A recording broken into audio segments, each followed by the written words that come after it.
হট্টমেলা নয়, রায় জানানোর প্ল্যাটফর্ম নয়, বাংলা টেলিভিশনে প্রথমবার সোজাসুজি প্রশ্নের T20। ঘুরিয়ে নাক দেখাই না আমি, যখন তখন রং বদলাই না আমি স্বর্ণালী।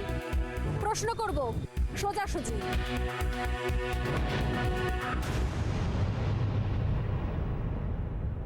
নমস্কার, রিপাবলিক বাংলা আপনাদের স্বাগত। সঙ্গে রয়েছি আমি স্বর্ণালী। আমি জানি যে এই সময় সন্ধ্যে 7টা মানেই আপনারা সাধারণত অভ্যস্ত থাকেন বিভিন্ন বিষয় নিয়ে তর্ক বিতর্কের জন্য, জমজমাট তর্ক বিতর্ক, বক্তব্য, পাল্টা বক্তব্য, যুক্তি প্রতিযুক্তি এগুলো শোনার জন্য। কিন্তু এখন সময়টা একেবারে আলাদা। এই সময় আপনাদের দরজায় কোথাও কড়া নাড়ছে নির্বাচন, এবং সেই নির্বাচনের আগে ভীষণ ভীষণ জরুরি হচ্ছে নিজের পক্ষ বেছে নেওয়া। কে কি বলছেন, কে কি যুক্তি দিচ্ছেন, কে কোন যুক্তির পেছনে আরো অনেকগুলো যুক্তি সাজাচ্ছেন, সেটা শোনার সময় বোধহয় এখন আর নেই। তাই আমি স্বর্ণালী চেষ্টা করব আমার পক্ষ নিয়ে আসার, কারণ খুব প্রয়োজন এই সময় দাঁড়িয়ে নিজের রায়, নিজের মতটাকে সামনে তুলে ধরা। হতেই পারে যে আপনি আমার রায়ের সঙ্গে একমত হলেন না, আপনি আমার সঙ্গে সহমত নাই হতে পারেন, আপনি আমার বিপক্ষে থাকতে পারেন, কিন্তু আপনার পক্ষ হোক বা বিপক্ষ হোক, যেটাই আপনি থাকুন না কেন, সেটা খুব স্পেসিফিক্যালি, খুব স্পষ্টভাবে জানার এবং জানানোর সময় এসেছে।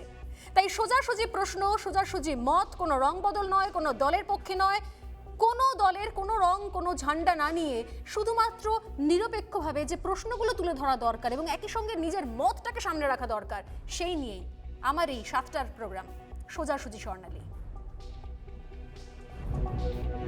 ঘণ্টাখানেকের হট্টমেলা নয়, রায় জানানোর প্ল্যাটফর্ম নয়, বাংলা টেলিভিশনে প্রথমবার সোজাসুজি প্রশ্নের T20।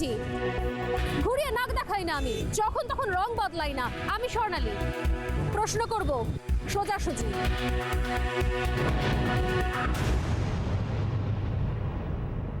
যেরকম শুরুতেই বললাম, কোনো তর্ক বিতর্ক নয়, কোনো চিৎকার চেঁচামেচি হই হট্টগোল একদম আমি সে রাস্তায় হাঁটবো না।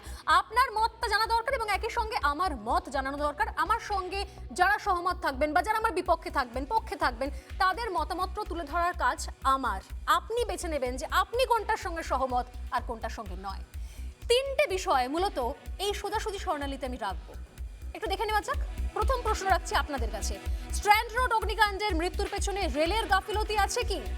আপনি কি মনে করেন জানাবেন। দ্বিতীয় প্রশ্ন, নির্বাচন দোরগোড়ায়, সেই কারণে কি অগ্নিকাণ্ডের মৃত্যু নিয়ে রাজনীতি চলছে? জানাবেন আপনার মত। এবং 3 নম্বর প্রশ্ন আমার, নন্দীগ্রামে ঘরের মেয়ে প্রচারের ডিভিডেন্ড তুলতে পারবেন কি মমতা বন্দ্যোপাধ্যায়? কি মনে হয় আপনার? অবশ্যই জানাবেন। আপনার মতের জন্য, আপনার রায়ের জন্য আমি অপেক্ষা করব। তবে এর পাশাপাশি যেরকম আমি বলছিলাম যে শুধুমাত্র পোল নয়, শুধুমাত্র প্রশ্ন নয়, একই সঙ্গে আমি থাকছি আমার রায় নিয়ে। আপনি আমার পক্ষে থাকতে পারেন, আমার বিপক্ষেও থাকতে পারেন, সেটা জানাবার অধিকার আপনার আছে, সেটা জানার জন্য অপেক্ষা আমি করব।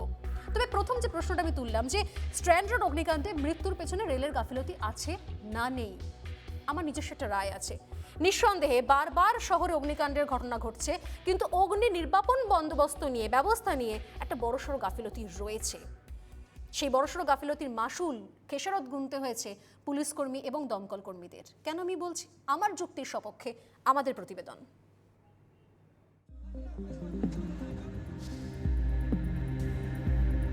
সোমবার সন্ধ্যের আগুন নিয়ন্ত্রণে এলো মঙ্গলবার ভোরে।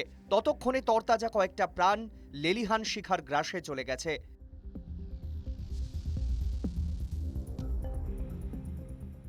মৃতদের মধ্যে রেল আধিকারিক, দমকল কর্মী, আরপিএফ অফিসাররা। এতগুলো প্রাণ কেন গেল তা নিয়ে উঠছে প্রশ্ন।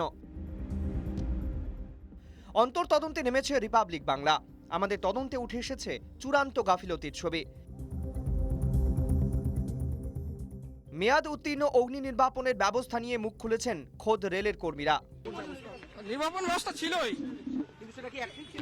সেটা এক্সামিনেশনের পরে বলা যাবে। আমরা কিন্তু রেলের দুজন কর্মীর সাথে কথা বলতে পেরেছিলাম এবং তারা যে অভিযোগ করছে এটা অত্যন্ত গুরুত্বপূর্ণ অভিযোগ, এবং রিপাবলিক বাংলায় আমরা কিন্তু ইন্টারভিউ দেখাচ্ছিলাম এবং সেখানে তারা পরিষ্কার মন্তব্য করছেন যে অগ্নিকাণ্ডের ঘটনা গতকাল ঘটেছে সেক্ষেত্রে কিন্তু এই বিল্ডিং এর যে ফায়ার অ্যালার্ম সেটি কিন্তু মেনটেনেন্স হতো না, এবং সেই মেনটেনেন্স হতো না ডিউরেশনটা লম্বা, যেটা তারা জানাচ্ছেন যে প্রায় লকডাউন পরবর্তী সময় থেকে এর কোনো রকম মেনটেনেন্স করা হতো না রেলের তরফ থেকে। ঘটনার পর উদ্ধার কাজে নামে আরপিএফ এর 2 কর্মী, রেলের এক আধিকারিক রুট দেখতে যান 10 তলা পর্যন্ত। প্ল্যান করা হয় দমকলের 2 আধিকারিককে নিয়ে তারা 13 তলায় যাবেন উদ্ধার কাজে। 11 তলা পর্যন্ত লিফটে যাওয়ার পরিকল্পনা করেন আরপিএফ, রেল ও দমকল আধিকারিকরা। 12 ও 13 তলা হেঁটে যাওয়ার প্ল্যান ছিল। লিফটম্যান 11 তলার বদলে 13 তলার বাটন প্রেস করে দেন। 13 তলায় লিফটের দরজা খুলতে প্রচণ্ড আগুনের তাপ ও বিষাক্ত গ্যাসে মৃত্যু হয় উদ্ধারে যাওয়া আধিকারিকদের। আগুনের গ্রাসে পড়ে প্রাণ বাঁচাতে তড়িঘড়ি নিচে নামার চেষ্টা করেন উদ্ধারকারী দল, কিন্তু লিফট কাজ করেনি। ততক্ষণে গোটা 13 তলা আগুনের গ্রাসে। সিঁড়ি দিয়ে নামাও সম্ভব হয়নি রেল ও দমকল আধিকারিকদের। দম বন্ধ হয়ে সেখানেই মৃত্যু হয় তাদের, অর্থাৎ গাফিলতির ছবি স্পষ্ট।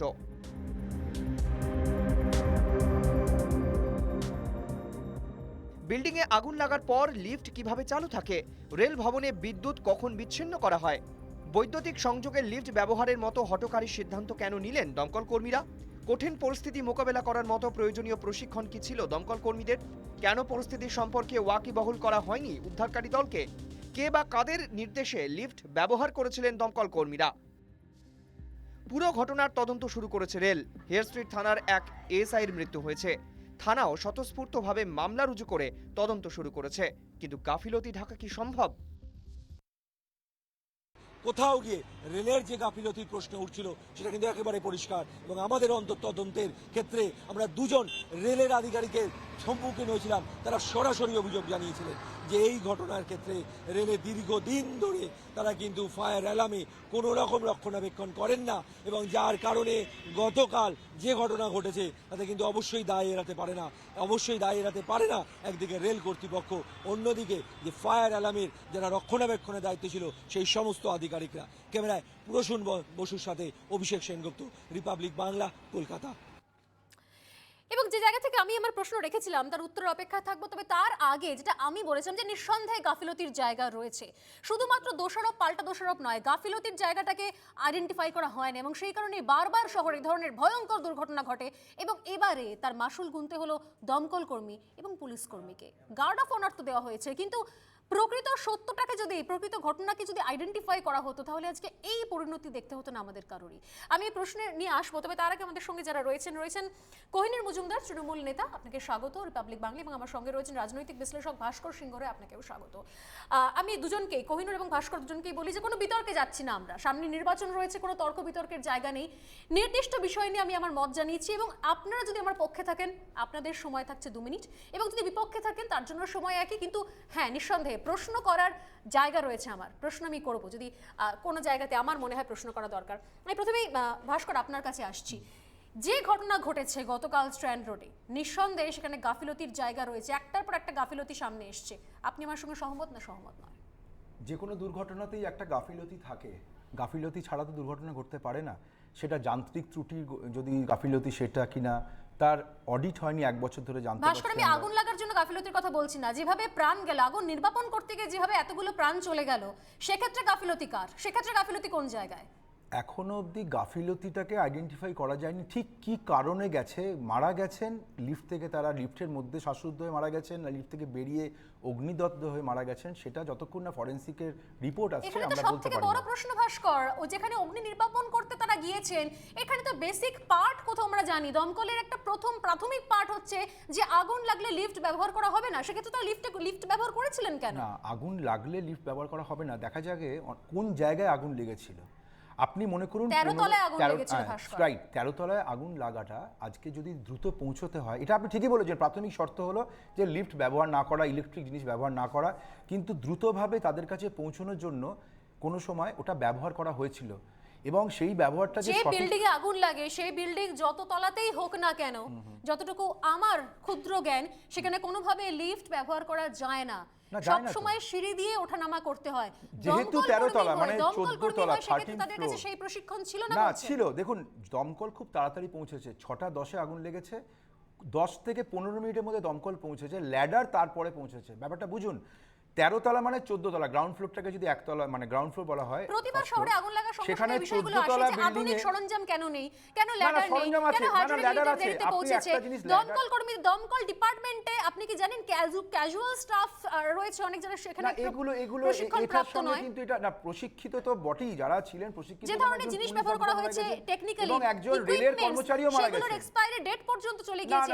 এগুলোর দায় কি রাজ্য নেবে না? শুধুমাত্র রাজনীতি হবে? না না না, প্রথম কথা হচ্ছে যে ওই বিল্ডিং বিল্ডিংটা অগ্নি নির্বাপনের দায়িত্ব কাদের ছিল সেটা গেল এক। দ্বিতীয় হচ্ছে ফায়ার অডিট 1 বছর হয়নি।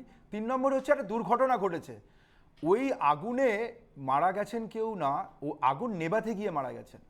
আপনারা একটা জিনিস বুঝুন, সেটা আপনি দেখবেন কিছুদিন আগে আমাদের একটা হসপিটালে বিরাট অগ্নিকাণ্ড হয়েছিল 2-3 বছর আগে, তার আগে আমরি হসপিটালে, সেখানে আগুনে মারা যায়নি, ওই গ্যাস থেকে তাদের মধ্যে শ্বাসরুদ্ধ হয়ে মারা গেছিল। আমি বলছি যে দুর্ঘটনা মানে গাফিলতি, দুর্ঘটনা গাফিলতি, কিন্তু এটাকে দমকল কর্মী মৃত্যুর পেছনে গাফিলতি অস্বীকার করা যায় না। গাফিলতিটা আপনি বলছেন, আমি বলছি ফরেনসিক হলে সহমত নন, আপনি আমার সঙ্গে সহমত নন, সময় শেষ হলে জানা যাবে, সময় শেষ, আপনি আমার সঙ্গে সহমত নন যেখানে গাফিলতির জায়গা ছিল। আমি আসবো কোহিনুরের কাছে। কোহিনুর, কি মনে হয় গাফিলতির আগুন নির্বাপন করতে গিয়ে, অগ্নি নির্বাপন করতে গিয়ে যেভাবে দমকল কর্মী পুলিশের মৃত্যু হলো, এখানে রাজ্য কি গাফিলতি অস্বীকার করতে পারে? সহমত না সহমত না? আমার মনে হয়েছে অস্বীকার করার জায়গা নেই। আপনার কি মনে হয়?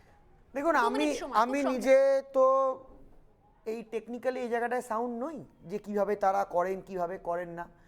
নিশ্চিত আমি শুনেছি যে লিফট চড়াটা একেবারে অনুচিত, এটাতে কোনো দ্বিতীয় মত নেই। এবার কোন ঘটনার পরিপ্রেক্ষিতে তারা লিফটে উঠেছিল, কেন উঠেছিল, এখানে নিউজ রুমের মধ্যে বসা বা আমি এটা নিয়ে আলোচনা যতক্ষণ একটা ইনভেস্টিগেশন স্টার্ট হয়েছে, থানায় কমপ্লেন করে, যেটা নর্মাল প্রসিডিংসে হয়, সেরকম প্রসিডিংসে থানায় ডায়েরি করে দমকল তার ইনভেস্টিগেশন করবে, এবং সেখানে যদি গাফিলতি থাকে অ্যাকর্ডিং তার প্রোটোকলসে সেরকমভাবে দেখে নেওয়া হবে। দ্বিতীয় যে পার্টটা আপনার থাকে, যে একটা মূল ইম্পর্টেন্ট, যে prevention is better than curing. আমার যদি প্রিভেনশন থাকে, আপনি যে বিল্ডিংটায় আমি বসে আছি, আমি দেখবো আমার মাথার উপর দিয়ে পাইপলাইন চলে গেছে, ওখান দিয়ে জল পড়ার ব্যবস্থা আছে। এইগুলো শিক্ষার্থী, এটাই তো প্রশ্ন যে এই জিনিসগুলো দীর্ঘদিন ধরে হচ্ছে কেন?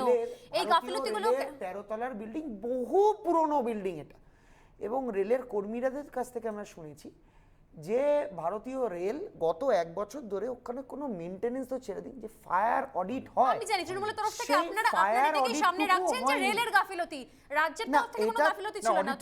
আমি আবার বলি, রাজ্যের গাফিলতি কিনা, একটা মৃত্যু ঘটনা ঘটেছে, তো সেই মৃত্যুর ঘটনাতে রাজনীতির কচকচানি আমার ভীষণ অস্বস্তি হয় এটা করতে। আমার শুধু বলার বিষয় এটাই যে ভারতীয় রেল, তারা রাজনীতির কথা বলতে হয় যে বিক্রি হয়ে যাবে এই জন্য, এটার দিকে আমি যাচ্ছি না। আমার কথা হচ্ছে ভারতীয় রেল একটা রেসপন্সিবল অর্গানাইজেশন, বিশ্বে তার নাম আছে, সেখানে একটা 1 বছর ধরে ফায়ার অডিট হয় না, আগুন লাগলে কি করে বাঁচবে? আগুন জ্বালালে, আগুন জ্বলে গেলে লিফট কাজ করার কথা নয়, লিফটটা বন্ধ করা, সেটা কিন্তু ফায়ার সার্ভিস এসে লিফট বন্ধ করবে না। লিফটটা মানে লিফট চললে আপনি বলছেন যে দমকল কর্মীরা তারা সেই লিফটে, না না আমি বুঝতে পেরেছি, আপনি বলছি আমি দমকলের ট্রেন নই, আমি দমকলের ট্রেন নই, তারা কোন পরিপ্রেক্ষিতে, একেবারে শেষ সময় তারা স্পষ্ট তৃণমূলের বক্তব্য হচ্ছে যে গাফিলতি হয়েছে, তারা সেটা সমর্থন করছেন, কিন্তু সেটা রেলের গাফিলতি, অর্থাৎ রাজ্যের কোনো গাফিলতি নেই। ধন্যবাদ। আমি আসবো পরের আমার যে পরের যে রায়, যে অপিনিয়ন নেই, এর সঙ্গে ভীষণ রকম ভাবে যেটা জড়িত রয়েছে। আমার দ্বিতীয় প্রশ্ন যেটা ছিল যে এই নির্বাচন দোরগোড়ায় বলে সেই কারণেই কি রাজনীতি শুরু হয়ে গেছে? একটা অগ্নিকাণ্ডের ঘটনা ঘটেছে শহরে, এবং সেখানে আমরা দেখেছি দমকল মন্ত্রী ঘটনাস্থলে পৌঁছন, মমতা বন্দ্যোপাধ্যায় ঘটনাস্থলে পৌঁছন, অগ্নি নির্বাপনের জন্য চেষ্টা করা হয়েছে, এবং সেখানে প্রতি মুহূর্তে লাইভ কভারেজ আমরা দেখিয়েছি, কিন্তু তারপর সেটাকে কেন্দ্র করে যেভাবে রাজনীতি শুরু হয়ে গেছে, কেন্দ্র ভার্সেস রাজ্য, তার কোর্টে বল ঠেলাঠেলি, এটা কি নির্বাচন না হলে হতো এত দ্রুত? এখানেও রাজনীতি কেন? কোনো উত্তর নেই, কিন্তু রাজনীতি হচ্ছে, এটা আমার মনে হয়েছে। দেখে নেওয়া যাক আমাদের পরের প্রতিবেদন। বিল্ডিংটা কোন দিক কিভাবে ঢুকছে, এটা একটা বিল্ডিং এর প্ল্যান থাকলে সেটা থেকে চটপট ধরা যায়, কিন্তু সেক্ষেত্রেও কোনো কোঅপারেশন পাওয়া যায়নি বলেই আমাকে আমার সতীর্থ সুজিত বোস জানালেন। সোমবার সন্ধ্যায় স্ট্র্যান্ড রোডের পূর্ব রেলের বিল্ডিংয়ে অগ্নিকাণ্ডের পরেই রাতে সেখানে ছুটে গিয়ে সরাসরি রেলের দিকে আঙুল তুলেছিলেন মমতা বন্দ্যোপাধ্যায়। আর মঙ্গলবার অগ্নিকাণ্ডের পর 24 ঘন্টা কাটার আগেই অগ্নিকাণ্ড নিয়ে দিনভর রাজনৈতিক চাপানুতরে ব্যস্ত থাকলেন শাসক বিরোধী উভয় দলের নেতা নেত্রীরা। আর এই বাকবিতণ্ডায় অন্য মাত্রা যোগ করলেন রাজ্যপাল জগদীপ ধনখড়। রাজ্যের দমকলের আধুনিক পরিকাঠামোর অভাব নিয়ে সরাসরি আঙুল তুললেন শাসক দলের দিকেই। কলকাতার মতো বড় শহরের ক্ষেত্রে এই পরিকাঠামো অত্যন্ত জরুরি, মন্তব্য ধনখড়ের। टेक्नोलॉजिकल अपग्रेडेशन होना चाहिए था। Machine fail them, technology fail them. इसलिए यही कहूंगा, लेट अस लुक अहेड। कलकत्ते को ध्यान में रखते हुए, कलकत्ते को दृष्टिगत रखते हुए, कलकत्ते के विकास को देखते हुए হাসপাতালে আহতদের দেখতে গিয়ে সরাসরি রাজ্যের দমকল বিভাগের গাফিলতির অভিযোগ তুলে তোপ দাগলেন বিজেপি নেতা রাহুল সিনহা। অগ্নিকাণ্ডের ঘটনায় দমকলের ভূমিকা নিয়ে তদন্তেরও দাবি তোলেন তিনি। রাজ্য সরকারের দমকল দপ্তর সঠিকভাবে সঠিক সময়ে তাদের ভূমিকা পালন করেনি। আপাতত এটা চোখে আসছে। যদি সময় মতো দমকল এখানে পৌঁছাতো তাহলে হয়তো আরো কয়েকটা প্রাণকে বাঁচানো যেত। স্টিফেন কোর্ট অগ্নিকাণ্ডের সময় তৎকালীন রাজ্যের বিরোধী নেত্রীর বিভিন্ন দাবি ও অভিযোগ স্মরণ করিয়ে দিয়ে রাজ্যের মুখ্যমন্ত্রীকে নিশানা করেছেন সিপিএম নেতা সুজন চক্রবর্তী। এই রকম অগ্নিকাণ্ডের ঘটনার পুনরাবৃত্তি রক্ষা নিশ্চিত করতে রাজ্য সরকারকে ব্যবস্থা নিতে হবে বলেও দাবি তুলেছেন তিনি।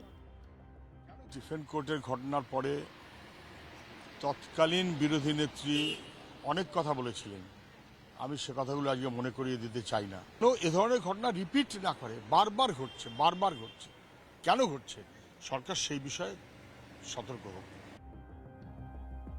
স্ট্র্যান্ড রোডের অগ্নিকাণ্ডের ঘটনায় দমকল দপ্তরের গাফিলতির বিভিন্ন দিক উঠে এলেও সে সমস্ত নিয়ে একটি বাক্যও শোনা যায়নি মুখ্যমন্ত্রীর মুখে। রিপাবলিক বাংলার অন্তর্তদন্তে উঠে এসেছে ক্যাজুয়াল স্টাফ দিয়েই আগুন নেভানোর কাজ চলছে, রয়েছে সঠিক প্রশিক্ষণের অভাবও। তবে রেলের দিকেই আঙুল তুলে কি রাজ্য সরকারের গাফিলতির দায় এড়াতে চাইলেন মুখ্যমন্ত্রী? আগুন নেভার আগেই ঘটনাস্থলে দাঁড়িয়ে মমতা বন্দ্যোপাধ্যায় রেলকে নিশানা করায় প্রশ্ন উঠছে রাজনৈতিক মহলে। মমতা বন্দ্যোপাধ্যায়ের সুরেই রেলকে নিশানা করেছেন ব্রাত্য বসুও। আরও এক ধাপ এগিয়ে গিয়ে রেলের কোনো কর্তা বা কোনো বিজেপি সাংসদকে কেন দেখা গেল না ঘটনাস্থলে, সেই প্রশ্নও তুলেছেন তিনি। এটি একেবারেই কেন্দ্রীয় সরকার রেলের সম্পত্তি এবং রেলের কোনো ঊর্ধ্বতন কর্মকর্তাকে দেখা গেল না। এমনকি তার আগের দিন অত বড় ব্রিগেড হওয়া সত্ত্বেও বিজেপির একজন নেতাও, এমনকি খোঁজ নেওয়ার জন্যেও একজন সাংসদও ওখানে উপস্থিত হননি। এখানেই শেষ নয়, তড়িঘড়ি অগ্নিকাণ্ডে মৃত পুলিশ কর্মীকে গার্ড অফ অনার দেওয়া হলো লালবাজারে। রাজ্য সরকারের নির্দেশে তৎপরতার সঙ্গে গার্ড অফ অনার দিল কলকাতা পুলিশ। প্রশ্ন উঠছে সামনেই ভোট, তাই কি অগ্নিকাণ্ডে মৃত পুলিশ কর্মীকে দ্রুত গার্ড অফ অনার দেওয়া? সোমবার অগ্নিকাণ্ডের পরে রাতেই ঘটনাস্থলে ছুটে গিয়েছিলেন ফিরহাদ হাকিম, সুজিত বসুরাও। আর মঙ্গলবার মুকুল রায় থেকে অগ্নিমিত্রা পল ঘটনাস্থল বা হাসপাতালে ছুটে যান সকলেই। সাংবাদিকদের মুখোমুখি হয়ে এক পক্ষ অপর পক্ষের বিরুদ্ধে তোপ দাগতে ও অভিযোগ করতে ব্যস্ত রইলেন। মর্মান্তিক ঘটনায় 9 জনের মৃত্যুতে যখন কান্নার রোল উঠেছে মৃতদের পরিবারে, ঘটনায় যখন শোকস্তব্ধ গোটা শহর, যখন উদ্বেগে আহতদের পরিজনেরা, তখন রাজ্যের রাজনীতিকরা দেখিয়ে দিলেন ভোট বড় বালাই। আর তাই মৃত্যু নিয়ে রাজনীতি করতে পিছপা হলেন না শাসক বিরোধী কেউই। বিধ্বংসী অগ্নিকাণ্ডে মৃত্যুর 24 ঘণ্টা কাটার আগেই রাজনীতিকদের অমানবিকতা দেখল শহর কলকাতা। সেই সঙ্গে বিধ্বংসী অগ্নিকাণ্ড প্রশ্ন রেখে গেল, কেন এমন মর্মান্তিক মৃত্যুর সাক্ষী থাকতে হলো তিলোত্তমা নগরীকে? কেন অতীতের ঘটনা থেকে শিক্ষা নিয়ে বহুতলের অগ্নি নির্বাপনে তৎপরতা দেখানো গেল না? গাফিলতি ঢাকতেই কি তবে তড়িঘড়ি গার্ড অফ অনার? উঠছে প্রশ্ন, উত্তর অজানা। Bureau report, Republic Bangla. সময় খুব অল্প, এই নিয়ে জেনে নেব যে আমি কি ভাবছি সেটা আগেই জানিয়েছি, এবং তার সঙ্গে আমার সঙ্গে যারা রয়েছেন স্টুডিওতে তারা কি ভাবছেন, আমার পক্ষে রয়েছেন না নেই, এবং তার সঙ্গে আপনারা আপনাদের পক্ষ কোনটা সেটাও বেছে নেবেন। আমার সঙ্গে আরো একজন রয়েছেন বিজেপি নেতা শ্রমিক দাশগুপ্ত। আমি প্রথমে শ্রমিক দা আপনাকে দিয়ে শুরু করি। মৃত্যু হয়েছে, ভয়ঙ্কর ভয়াবহ অগ্নিকাণ্ডের ঘটনা ঘটেছে, এবং সেখানে ইতিমধ্যেই যেহেতু ভোট সামনে দাঁড়িয়ে রয়েছে সেক্ষেত্রে এটা নিয়েও রাজনীতি শুরু হয়ে গেছে। আপনি আমাকে সমর্থন করেন না করেন না? না, দুর্ভাগ্যজনকভাবে আমাদের রাজ্যে না এই সমস্ত মৃত্যু নিয়েই রাজনীতি করেন আমাদের শাসক দলের নেত্রী, এটা আপনি যদি পুরনো রেকর্ড দেখেন সেই মানে ওই রিজওয়ানুর থেকে শুরু হয়েছিল, তাপসী মালিককে মানে বিরোধী হিসেবে শেষ হয়েছিল, আর তারপরের যত মৃত্যু হয়েছে রাজনীতি। ইভেন আমরা শুনেছি অদ্ভুত একটা তথ্য, যখন বাচ্চারা মারা যাচ্ছিল 2011-12 সালে, তখন বলা হয়েছিল যে এদের মা প্রেগনেন্ট হয়েছিল বাম জমানায়। তো এই মৃত্যুর রাজনীতি এই শাসক দলের একটা কালচার। কিন্তু রেলের গাফিলতিকে অস্বীকার করতে পারবেন রেলের গাফিলতি আমি একদম নয়, আমি একদম কোনো ডিফেন্ড মানে করবো না। রেলের রেলের যদি গাফিলতি গাফিলতি তুললে থাকে, আপনারা রাজনীতি। আমার যদি রেলের যদি গাফিলতি থাকে সেটা তদন্তে নিশ্চয়ই বেরোবে, তার বিরুদ্ধে যা পদক্ষেপ নেওয়ার আমি রেলকে ডিফেন্ড করব না। কিন্তু আমি সবচেয়ে বেশি কন্ডেম করব, আপনি আমাকে বলুন, আমার আপনার মতো সাধারণ মানুষ, ধন্যবাদ। আমরা সাধারণ মানুষ, আমরা জানি যে আগুন লাগলে লিফটে উঠতে নেই। যে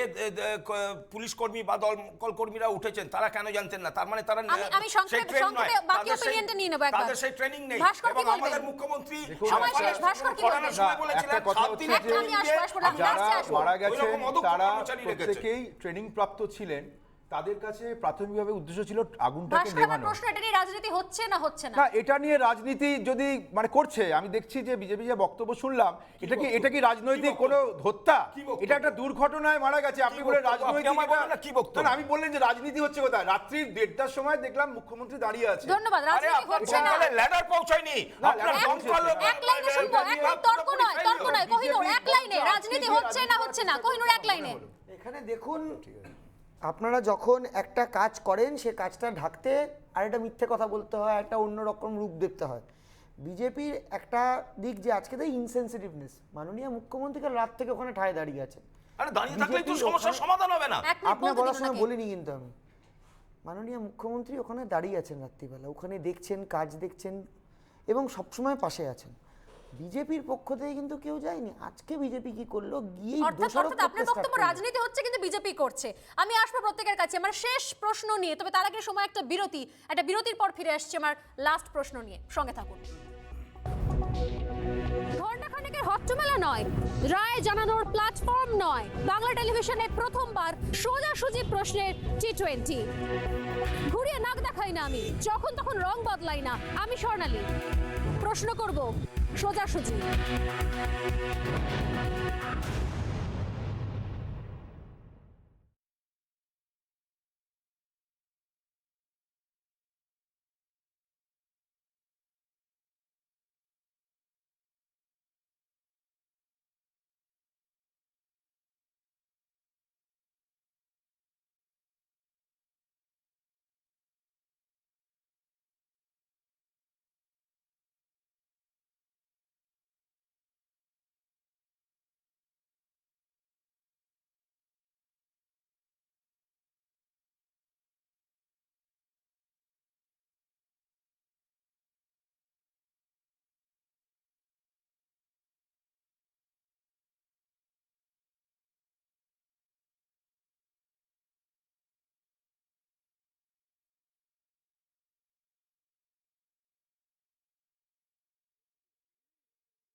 নাট্যমেলা নয়, রায় জানানোর প্ল্যাটফর্ম নয়, বাংলা টেলিভিশনে প্রথমবার সোজাসুজি প্রশ্নের T20।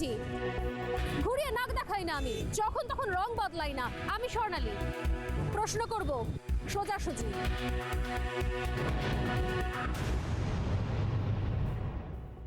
তিন নম্বর প্রশ্ন তো আমি রাখবো, তবে তার আগে আমি জানিয়ে রাখি যে আপনারা কোথায় মতামত জানাতে পারবেন। আমার তিনটে কোয়েশ্চেন ছিল যে স্ট্র্যান্ড রোড অগ্নিকাণ্ডে মৃত্যুর পেছনে রেলের গাফিলতি রয়েছে না নেই। কু অ্যাপ আপনারা ডাউনলোড করতে পারেন, কু অ্যাপে গিয়ে সেখানে সোজাসুজি স্বর্ণালী ফলো করতে পারেন। দ্বিতীয় প্রশ্ন ছিল নির্বাচনের দোরগোড়ায় রয়েছে নির্বাচন, তাই মৃত্যু নিয়ে রাজনীতি হচ্ছে কিনা।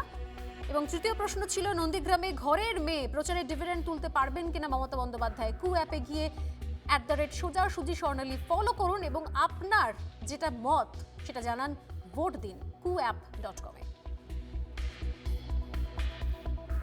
3 নম্বর যে প্রশ্নটা রেখেছিলাম আপনাদের কাছে, আমার মতামত জানাই যে নিঃসন্দেহে প্রচারে যেখানে তারকা তাস চালা হচ্ছে, বিভিন্ন সেলিব্রিটি নিয়ে তাস কোথাও খেলা হচ্ছে, সেখানে এত হেভিওয়েট একটা কেন্দ্র নন্দীগ্রাম, শুভেন্দু ভার্সেস মমতা বন্দ্যোপাধ্যায়ের লড়াই, যেখানে মিঠুন চক্রবর্তীকে ইন্ট্রোডিউস করা হচ্ছে শুভেন্দু অধিকারীর প্রচারের জন্য, সেখানে মমতা বন্দ্যোপাধ্যায় তার কোনো সেলিব্রিটি তাস চালার দরকার পড়েনি নিজের কেন্দ্রে। যেখান থেকে লড়াই আন্দোলনের সূত্রপাত, সেখানে কোথাও একাই 100 মমতা বন্দ্যোপাধ্যায়। নিঃসন্দেহে আমার মনে হয়েছে নন্দীগ্রামে যেভাবে ঘরে ঘরে দোরগোড়ায় পৌঁছে গেছেন মমতা বন্দ্যোপাধ্যায়, তাতে তিনি ডিভিডেন্ড তুলতে পারবেন, তার কোনো সেলিব্রিটি দরকার নেই। প্রতিবেদন দেখে নেওয়া যাক।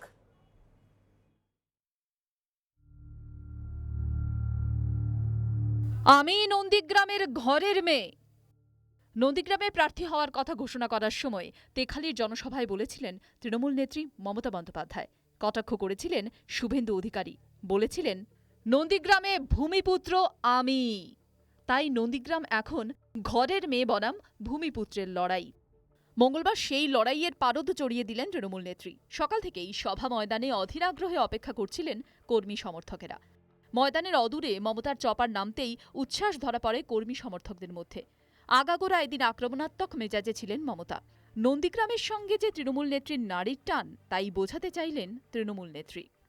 সিঙ্গুরের আন্দোলন যখন শুরু হয়, তারপরে কিন্তু নন্দীগ্রামে আন্দোলন শুরু হয়। সিঙ্গুরের আন্দোলন নিয়ে মনে হয় সম্ভবত 4 তারিখ থেকে আমরা বসেছিলাম, 4 ডিসেম্বর থেকে আমরা বসেছিলাম।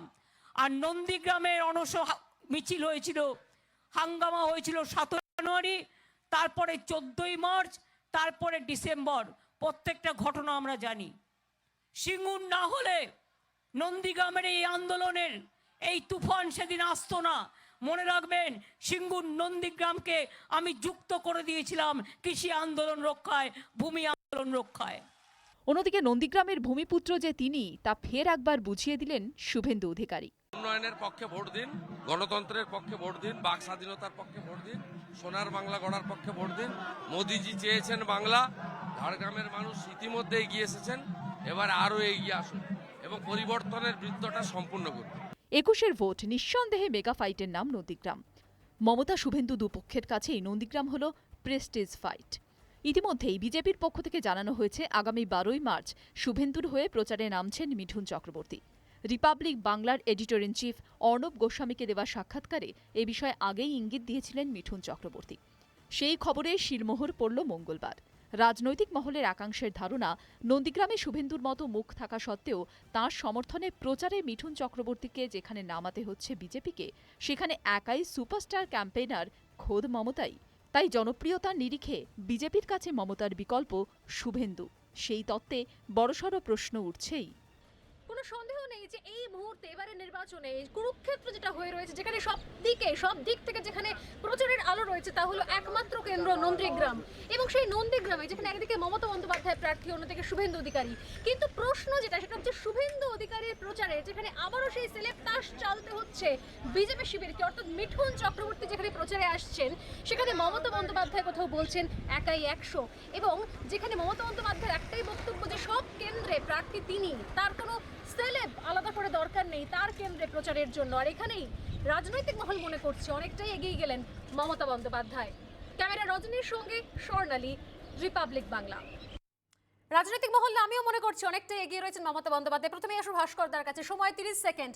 মমতা বন্দ্যোপাধ্যায় এগিয়ে আছে কি নেই, সমর্থন করছেন না, সময় শুরু হচ্ছে এখন। অবশ্যই উনি এগিয়ে আছেন। আজকে উনি ওখানে মিটিংয়ে বলেছেন যে আমি এখানে দাঁড়িয়েছি এখানে মানুষরা চেয়েছেন বলে। উনি একটা প্রশ্ন করেছিলেন যে আমি এখানে দাঁড়ালে কেমন হয়, ওখানের মানুষ চেয়েছেন মমতা বন্দ্যোপাধ্যায়কে।